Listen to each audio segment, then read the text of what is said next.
বিশেষ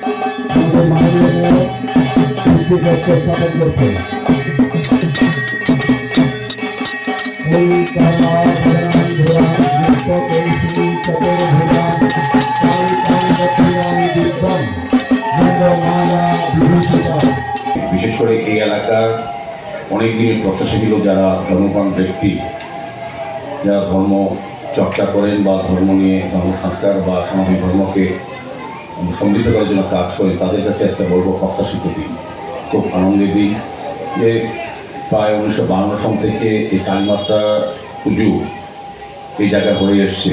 কিন্তু সবের একটা ইচ্ছে ছিল যে একটা সুন্দর মন্দির করে মাকে এখানে প্রতিষ্ঠা করা।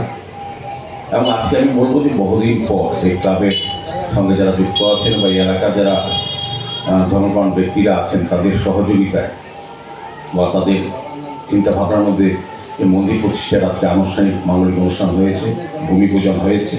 তো এখানে সঞ্চালক অভিজিৎবাবু বলার চেষ্টা করেছেন, যে অনুরোধ রেখেছেন বা উনি বলেছেন পত্রের সহিত যে আগামী এক বছর পর এই দিনে এই শিব চতুর্দশী দিনে যাতে আমরা মন্দিরটা মাকে যাতে এখানে প্রতিষ্ঠা করতে পারি। সেক্ষেত্রে দীপকবাবু সহযোগিতা হাত বাড়িয়েছেন আর্থিকভাবে মায়ের মর্মমূর্তি প্রতিস্থাপনের জন্য, ওনাকে ধন্যবাদ জানাই। এবং ক্লাবের যে ভূমিকা, আমি বলবো ক্লাব একটা বিশেষ দায়িত্বপূর্ণ ভূমিকা সমাজ সংস্কার, সমাজ শুধরানো এবং সমাজকে সুন্দরভাবে পরিচালিত করার ক্ষেত্রে বা সমাজের অবস্থ মানুষের যে আকাঙ্ক্ষা তাকে রূপদান করার জন্য ক্লাবের একটা বিশাল ভূমিকা থাকে।